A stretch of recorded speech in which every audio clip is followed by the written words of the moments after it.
नमस्कार दोस्तों, आज का हमारा टॉपिक है निर्वात तथा वायु की वैद्युतशीलता व परावैद्युत माध्यम की वैद्युतशीलता। दो चीज़ें इसके अंदर, निर्वात अथवा वायु की वैद्युतशीलता, निर्वात अथवा वायु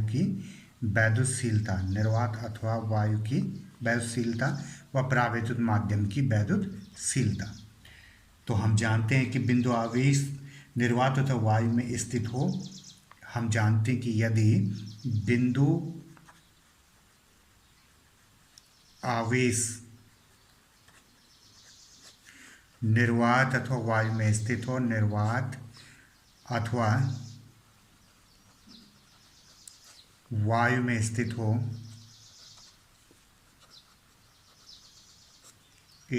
हो, तब वैद्युत बल इलेक्ट्रिक फोर्स, तो ये इसका सूत्र हमको पता है कि F बराबर हो जाता है 1/4πε0 या ε0 Q1 Q2 बटे R², और ये हो जाएगा न्यूटन। बिंदु आवेश जो हमारे आवेश है दोनों Q1 और Q2, ये समान प्रकृति के भी हो सकते हैं और विपरीत प्रकृति भी हो सकते हैं। जब यह दोनों आवेश Q1 और Q2 आपके बिंदु आवेश जो है निर्वात तथा वायु में स्थित हो, तब वैद्युत बल का सूत्र हो जाता है F बराबर 1/4πε0 Q1 Q2 upon R², Q1 Q2 बटे R² न्यूटन। और इसको हम जो है समीकरण नंबर 1 लिख लेते हैं, हमारी समीकरण नंबर 1 हो जाती है। यहाँ पर जो है ε0 जो है, जहाँ ε0, इसी ε0 को हम क्या कहते हैं, यहाँ लिख देते हैं इसको भी, ε0 को कहते हैं निर्वात की वैद्युतशीलता, निर्वात की वैद्युतशीलता कहते हैं, ठीक है, निर्वात की वैद्युतशीलता कहते हैं ε0 को। और इसका जो मान होता है इसका आंकिक मान 8.85 गुणा 10 की घात -12, 8.85 8.85 8.85 गुणा 10 की घात -12 और कूलाम स्क्वायर बटे न्यूटन मीटर स्क्वायर। तो ये इसका जो है आंकिक मान होता है ε0 यानी निर्वात की विद्युतशीलता का। तो जब भी बिंदु आवेश निर्वात तथा वायु में स्थित हो, तब वैद्युत बल का सूत्र होता है F बराबर 1/4πε0 Q1 Q2 बटे R² न्यूटन, जहाँ ε0 जो है निर्वात की वैद्युतशीलता है और इसका आंकिक मान जो होता है 8.85 गुणा 10 की घात -12 इसका आंकिक मान जो होता है -12 कूलाम स्क्वायर बटे न्यूटन मीटर स्क्वायर होता है, ठीक है। अब आगे बढ़ते हैं। यदि निर्वात तथा वायु के स्थान पर दोनों आवेशों को k परावैद्युतांक वाले माध्यम में, जैसे कि कोई कुचालक पदार्थ, कांच, मोम, कागज, तेल, प्लास्टिक, एबोनाइट, रबर आदि चीज़ें में रखा हो, तब उनके बीच लगने वाला वैद्युत बल का सूत्र थोड़ा सा बदल जाता है इसमें। अब आगे लिखते हैं इसमें, यदि निर्वात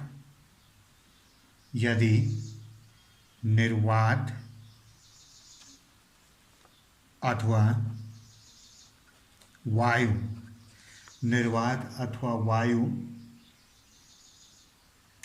के स्थान पर, समीकरण नंबर 1 जो बनाई थी उसमें दोनों आवेश जो थे निर्वात तथा वायु में स्थित थे, परंतु अब जो है निर्वात तथा वायु के स्थान पर जो दोनों आवेश हैं, निर्वात तथा वायु के स्थान पर दोनों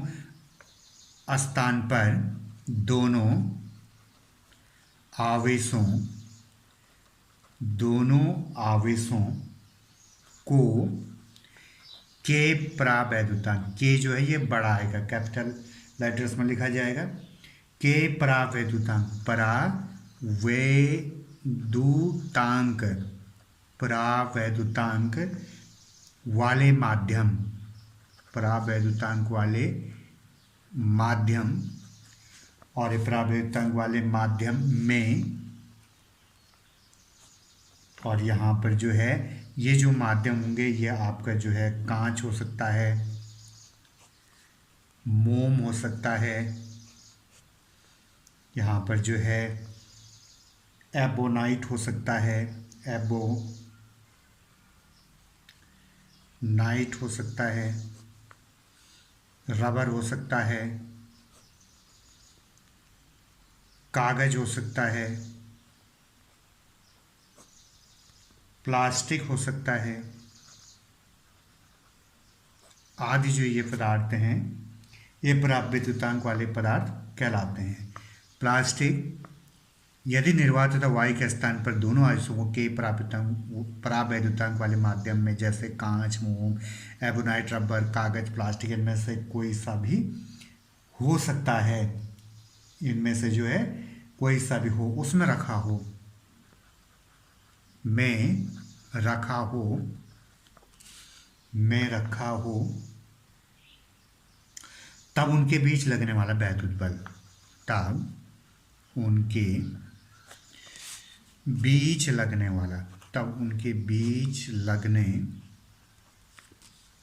वाला वैद्युत बल, ये हो जाएगा आपका F।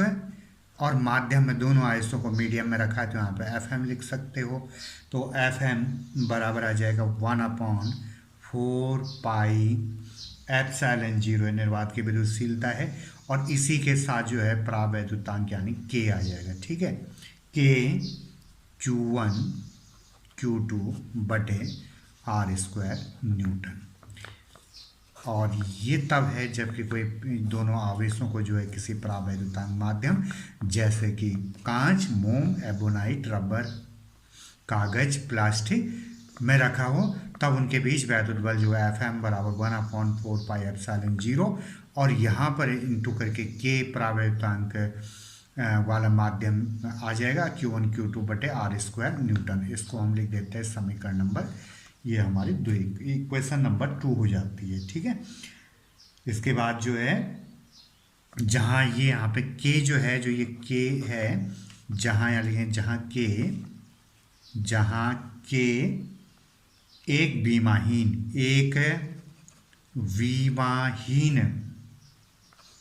कांस्टेंट है। विमाहीन क्या है? ये नियतांक होता है, विमाहीन नियतांक है, और इसे पदार्थ का परावैद्युतांक, और इसे पदार्थ का परावैद्युतांक या विशिष्ट परावैद्युतता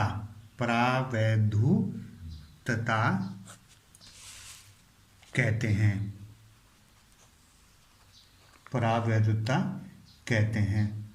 सभी परावैद्युतों के लिए, सभी परावैद्युतों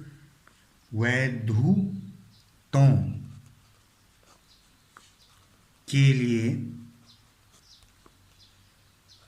K का मान 1 से अधिक होता है, 1 से अधिक होता है। धातु के लिए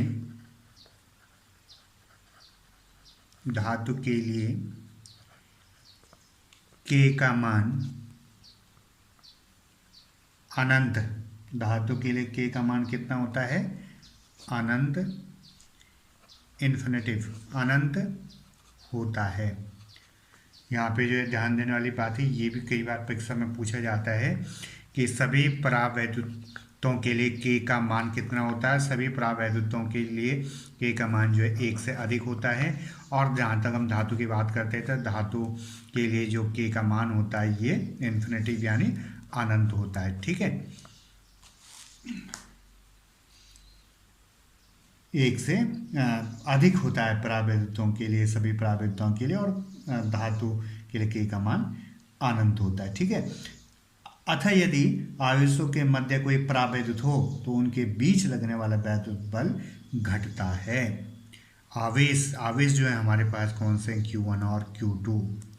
यदि Q1 व Q2 के बीच, Q1 और Q2 के बीच कोई परावैद्युत पदार्थ, परावैद्युत पदार्थ यानी कांच, मोम, एबोनाइट, रबर, कागज, प्लास्टिक आदि हो, तो उनके मध्य जो वैद्युत लगने वाला जो वैद्युत बल है उसमें कमी आती है।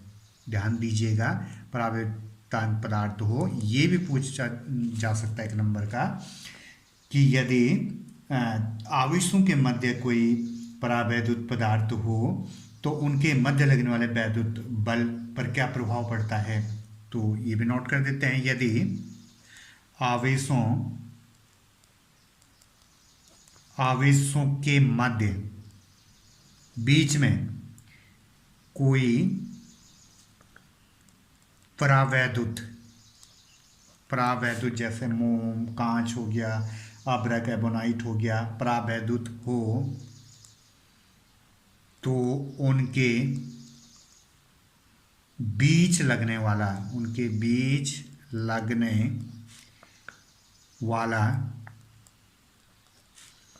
वैद्युत बल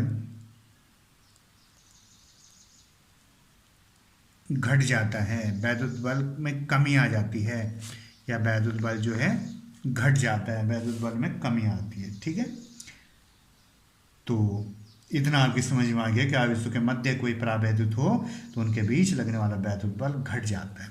अब हम क्या करते हैं, समीकरण नंबर 1 हमारी ये है और समीकरण नंबर 2 ये है, दोनों का हम भाग करते हैं। राइट साइड को भाग राइट साइड से करेंगे। समीकरण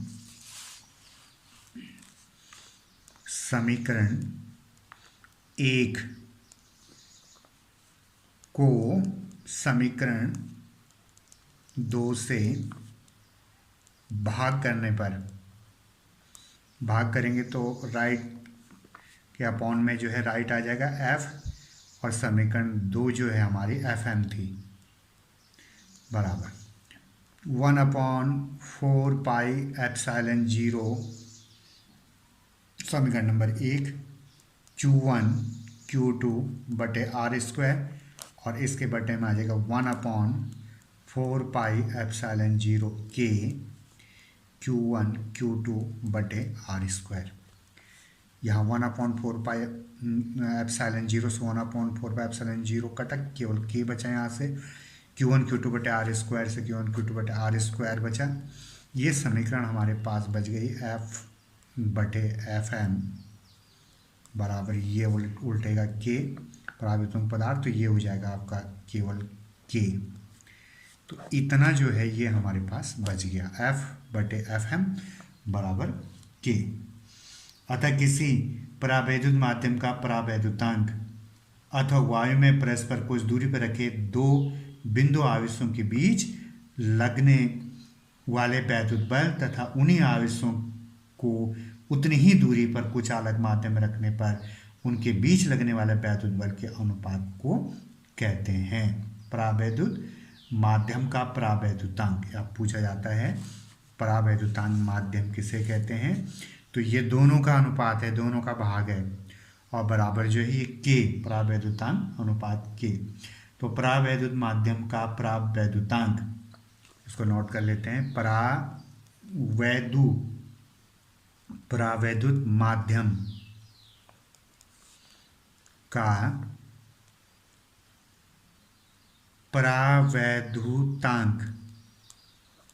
परावैद्युतांक निर्वात अथवा वायु, ये ऊपर वाला जो है निर्वात अथवा वायु में परस्पर कुछ दूरी पर रखे दो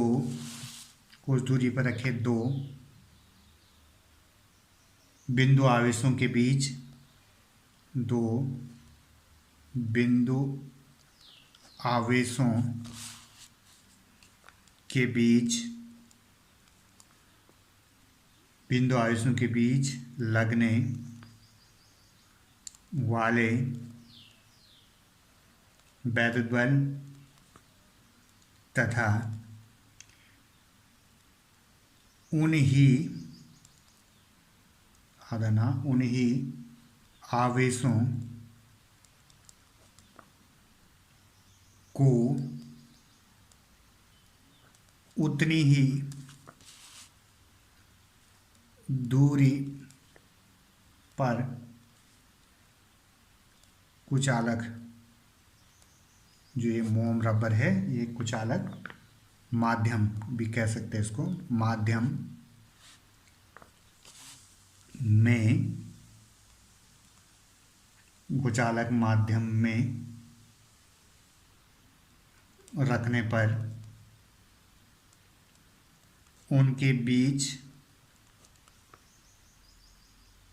लगने वाले वैद्युत बल के अनुपात को कहते हैं। तो F/Fm बराबर K, परावैद्युत माध्यम का परावैद्युतांक निर्वात तथा वायु में परस्पर कुछ दूरी पर रखे दो बिंदु आवेशों के बीच लगने वाला वैद्युत बल तथा उन्हीं आवेशों को उतनी ही दूरी पर कुचालक माध्यम में रखने पर उनके बीच लगने वाला वैद्युत बल के अनुपात को कहते हैं। परावैद्युतांक किसे कहते हैं? F/Fm के अनुपात को कहते हैं। आगे बढ़ते हैं, हमारे पास समीकरण नंबर 2 है। Fm बराबर 1/4 K Q1 Q2/r²। यहाँ पर जो है हम ε0 K के स्थान पर ε0, ध्यान दीजिएगा इसमें, ε0 K के स्थान पर केवल एप्सिलॉन भी लिख सकते हैं। ठीक है, समीकरण 3 जो है हमारी, उस समीकरण 3 में जो ε0 K है उसकी जगह हम केवल ε0 भी लिख सकते हैं। ठीक है, ε0 K के स्थान पर क्या लिख सकते हैं? एप्सिलॉन लिख सकते हैं। ठीक है, ये एप्सिलॉन जो है को परावैद्युत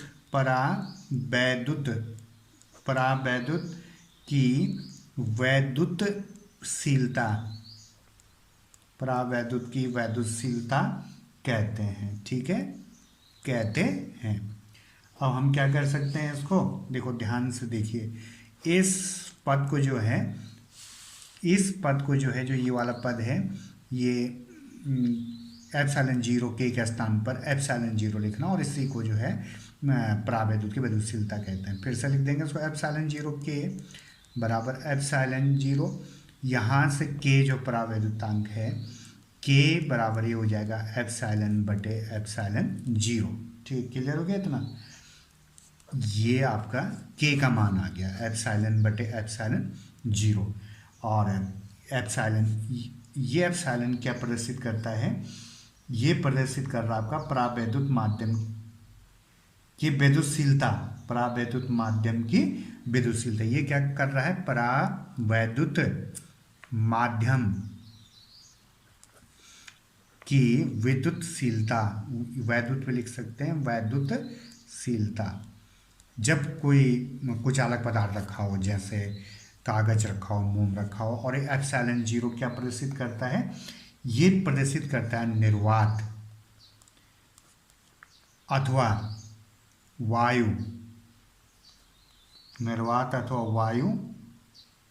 की वैद्युतशीलता,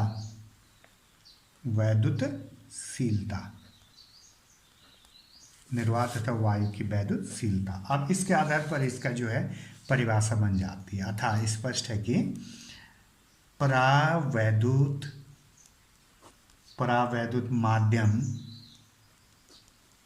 माध्यम की वैद्युतशीलता, परावैद्युत माध्यम की वैद्युतशीलता तथा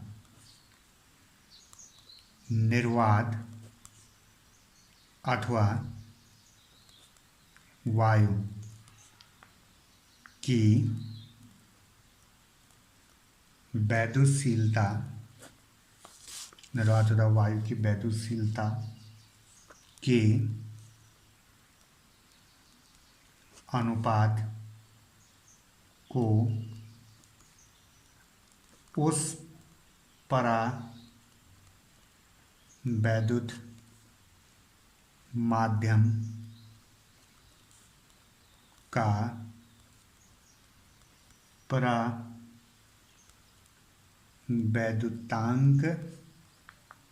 कहते हैं, जिसे K से प्रदर्शित करते हैं। ऐसे भी लिख सकते हैं जैसे K से प्रदर्शित करते हैं। तो देखो परावैद्युत माध्यम, ये ऊपर वाला परावैद्युत माध्यम की विद्युतशीलता तथा नीचे वाला जो है निर्वात अथवा वायु की वैद्युतशीलता के अनुपात, भाग है इसका, अनुपात को उस परावैद्युत माध्यम की का परावैद्युतांक कहते हैं, यानी K कहते हैं उसको। K बराबर एप्सिलॉन बटे एप्सिलॉन 0, और जिसे हम परावैद्युत माध्यम का परावैद्युतांक कहते हैं। और इसे हम किससे प्रदर्शित करते हैं? K से प्रदर्शित करते। तो हमारा टॉपिक यही था, निर्वात अथवा वायु की वैद्युतशीलता व परावैद्युत माध्यम की वैद्युतशीलता में क्या अनुपात होता है। तो K बराबर होता है एप्सिलॉन बटे एप्सिलॉन 0। ठीक है, इतना आपकी समझ में आ गया होगा। यदि वीडियो अच्छा लगा तो लाइक कीजिए, सब्सक्राइब कीजिए और दोस्तों के पास शेयर कीजिए। तब तक के लिए धन्यवाद, थैंक यू।